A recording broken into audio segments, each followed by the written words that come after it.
Hi everyone, it's Felicia with FP Handmade. Today I have a card share video for you. I am joining hashtag 2crafters1design and hashtag SatMoreMakes.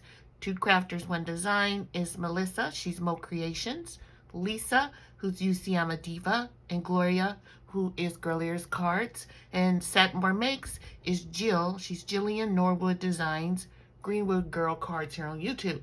So hashtag 2crafters1design. Each week they give you a prompt and they ask you to create items using that prompt and then upload on Saturday morning your designs. And for Jill, she wants you to craft all week and then on Saturday mornings share with us your creations. So for 2crafters1design, their theme this week was yellow. So let's see what I used to make my cards. So first up, I used this Paper Rose Studio. Such a cute little collection here. It's a 6x6 paper, and you can see all the different designs. I'm pretty sure you've seen this on someone's channel. This is pretty popular. And then this one is called Bees and Butterflies Basics.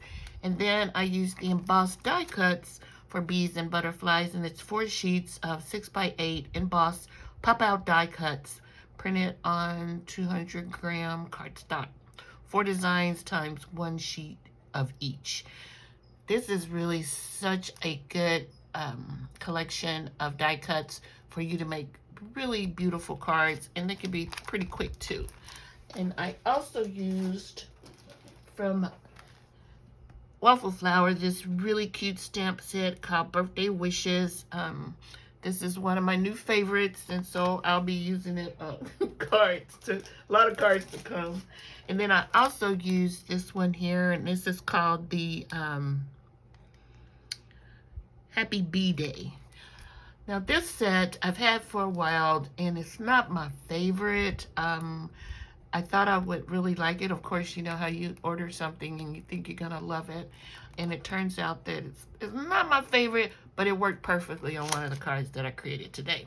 So let me share the cards with you. So the first one is using that Happy Bee Day sentiment from Waffle Flower, and like I said, this is just the paper from you know, the cardstock from Paper Rose Studio, and excuse me, and then I just used one of the little butterflies. I also used some gems. I didn't share those with you earlier because I don't know where they are. Oh, here they are. From the Stamp Market, these enamel dots, the yellow ones here. And so this card turned out really cute. I love the big giant bee. Super cute card, really simple. And then the next one is this one here with the bigger butterfly, and then the sentiments and some gems. I also used some paper from my card stash, and I think this is an embossing folder from Spellbinders. I'm not sure which one, but I just wanted it for the edge of the, you know, the color yellow. So here are my designs. Let me know what you think below. And check out all the videos today that'll be uploaded to 2crafters1design and also SatMoreMakes. Thanks for watching. If you're new to my channel, welcome. If you've been around for a while, thank you. And if you are not subscribed, consider subscribing. I'll talk to you all soon. Bye.